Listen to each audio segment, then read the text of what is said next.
They say a village without dreams is a graveyard for the living. And in the mountains of forgotten places, there was one such village where children grew old before they ever grew up. No one remembers when it started.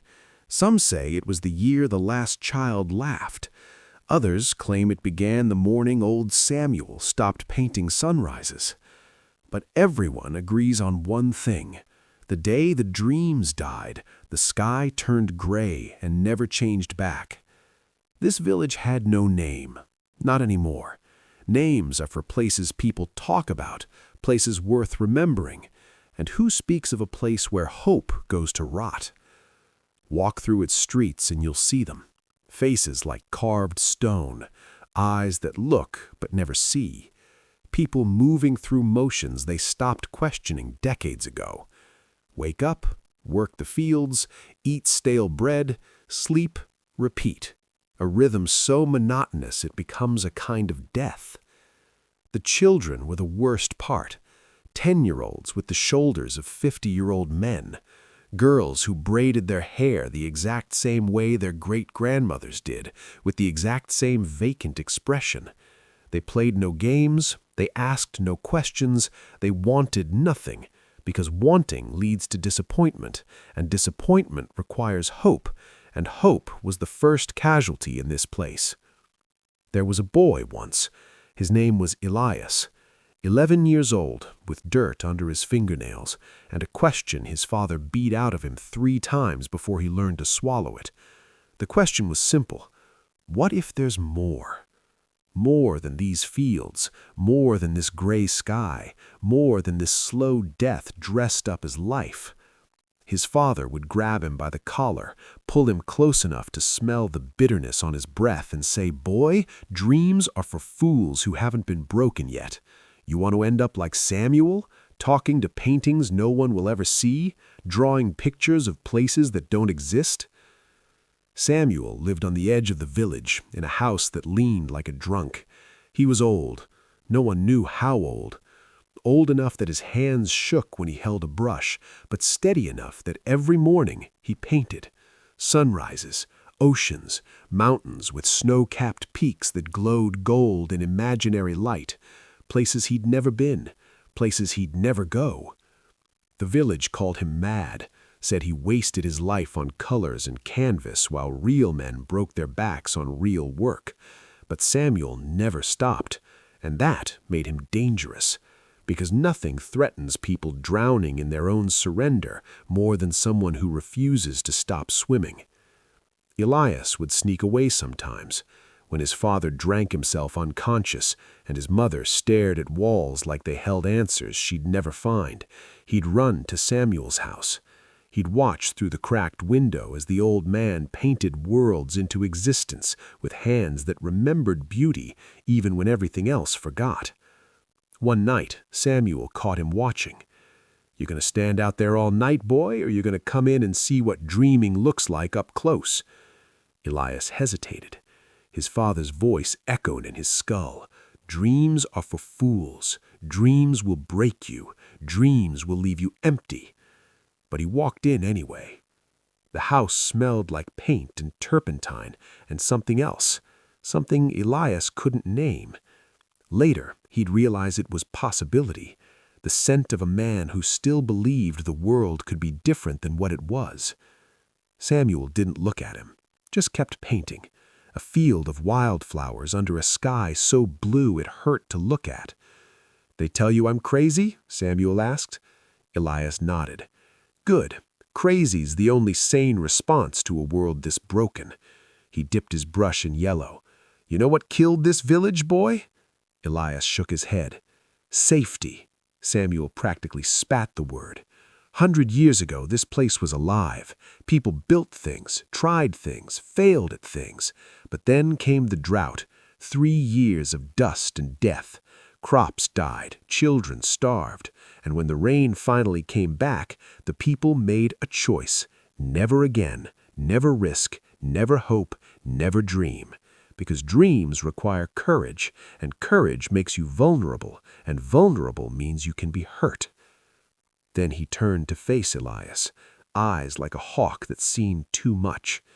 So they stopped dreaming, stopped trying, stopped living, and they taught their children to do the same, and those children taught their children, and on until you get this. He gestured at the window, at the village beyond, a graveyard where the dead keep walking because they're too afraid to lie down. "But you still paint," Elias whispered. Samuel smiled. It was sad and fierce at the same time. "I paint because I remember what it feels like to want something, to believe in something, even if it's just a sunrise I'll never see or an ocean I'll never touch. That wanting, boy, that's what makes us human. Take that away, and we're just meat walking around waiting to stop." Elias visited every night after that. Samuel taught him to see colors the village had trained him to ignore, showed him how to imagine beyond the gray. And slowly, something dangerous began growing in Elias's chest, a seed, fragile and terrifying: hope. He started drawing, crude sketches at first, a bird in flight, a tree with leaves, simple things that didn't exist in the village anymore. He hid them under his mattress, pulled them out when the world felt too heavy, reminded himself that somewhere, somehow, things could be different. His father found them.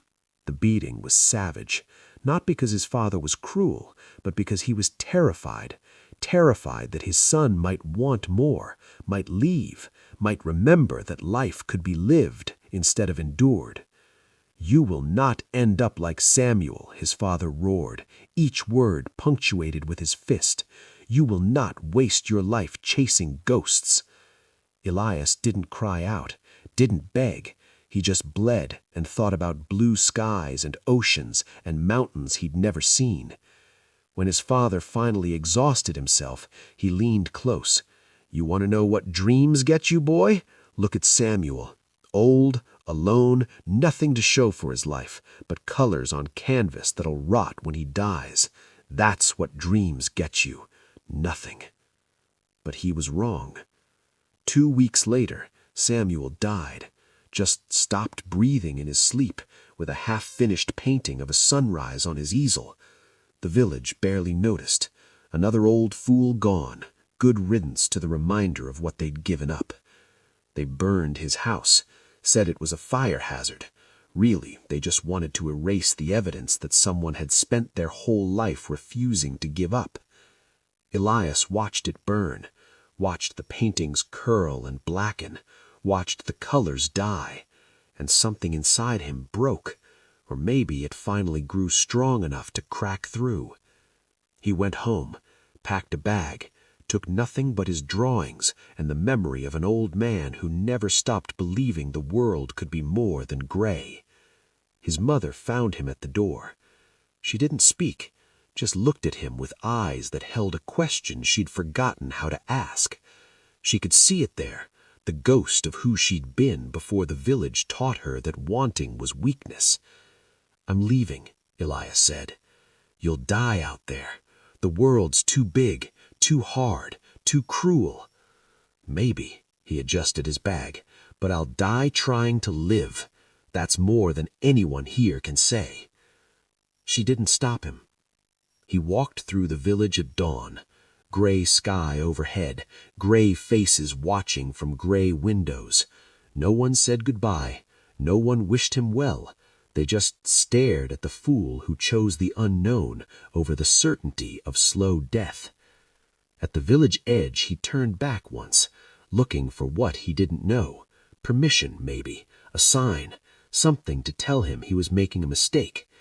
Instead, he saw a little girl, couldn't have been more than 7, standing at her window, and she did something no child in that village had done in living memory. She waved. Small gesture, barely visible, but Elias saw it, saw the tiniest spark of something in her eyes that looked like hope. And he understood then what Samuel had been doing all those years, not painting for himself, not dreaming for himself, but keeping the memory of possibility alive, so that when someone finally had the courage to reach for it, they'd know it still existed. Elias walked into the world beyond, and it was hard. God, it was hard. He failed more times than he could count, went hungry, slept in rain, bled and broke and wanted to give up 1,000 times.